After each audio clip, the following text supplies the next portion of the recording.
Maintenant, on va voir parmi ses élèves les deux qui sont le plus connus. Deux élèves qui ont été très connus par rapport à l'imam Nafi'. Le premier, c'est l'imam Qaloun. Et le deuxième, c'est l'imam Warsh. Ça vous parle un peu, c'est les lectures de Coran qu'on entend de nos jours. Donc lorsqu'on dit Qaloun ou Warsh, ça revient à une personne, à un cheikh. Donc l'imam Qaloun se prénomme Isa ibn Mina ibn Wardan al-Zuraqi. Et Qaloun, c'est un surnom que son propre cheikh, son propre maître lui a donné. On verra pourquoi. Donc il est né à Médine, année 120 Hijri, après l'Hijr. Et il a récité le Coran à son cheikh, l'imam Nafi', c'est-à-dire réciter et écouter. Qira'atan wa 'aradan. Il est resté longtemps. Chez le même maître, chez l'imam Nafi', il est resté plus de 20 années. C'est beaucoup, 20 ans sur un même cheikh. Jusqu'à que l'imam Nafi' lui dise ça fait longtemps que tu me récites. Pourquoi tu te poses pas, tu prends toi aussi, tu fais une halaqa, tu fais un cercle, et je t'envoie moi-même, des gens qui me récitent, je les envoie vers toi, vu que tu as pris mon savoir. Et ce qui l'a pas poussé à faire ça, c'est qu'il avait du respect face à son maître. Du respect face à l'imam Nafi'. Il a dit, tant que mon maître il est encore là, je ne peux pas faire ça. C'est comme si je manquais de respect à mon maître. Alors qu'il était très capable de faire ça. Donc il est resté 20 ans chez le même cheikh. Son surnom, Qaloun. Maintenant on dit pas la lecture de Isa.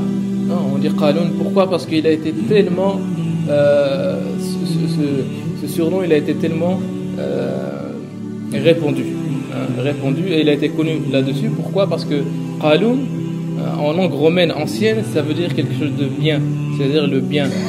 Et lui, à chaque fois qu'il restait chez l'imam Nafi', il récitait. Sa lecture, elle était bien, elle était jolie, elle était comme il fallait. Et il lui disait Qaloun, c'est bien. Et ensuite, il l'a appelé comme ça. Donc c'est un bon, c'est le maître qui lui donne un bon surnom.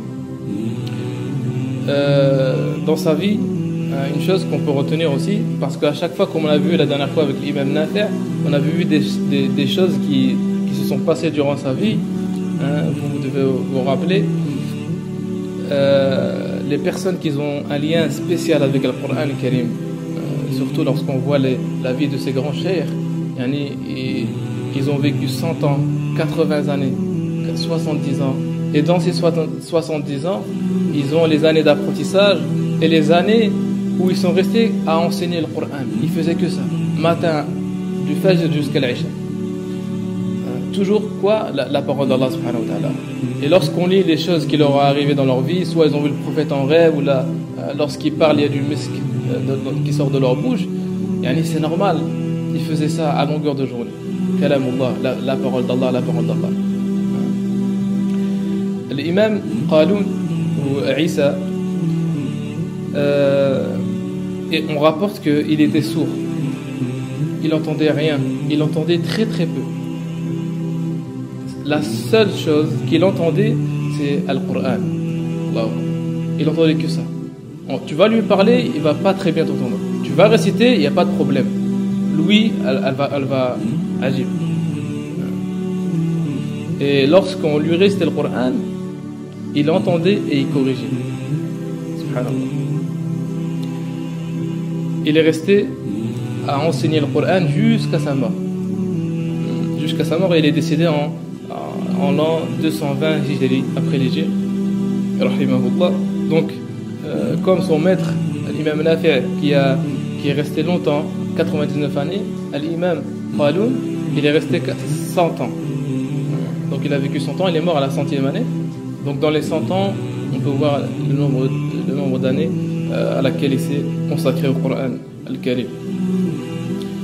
Cette lecture Qaloun, vous, alhamdulillah, vous l'entendez tous les soirs, c'est la lecture de laquelle que je lis. Donc les personnes qui suivent avec un Coran Hafs, ils voient quelques différences de temps en temps dans les mots. Il n'y a pas beaucoup de différences, mais elle est répandue dans quelques pays, notamment en Libye. En Libye, c'est la lecture la plus répandue. En Mauritanie aussi, et un peu en Tunisie. Et dans quelques pays africains. Mais c'est surtout la Libye qui est vraiment connue pour cette lecture.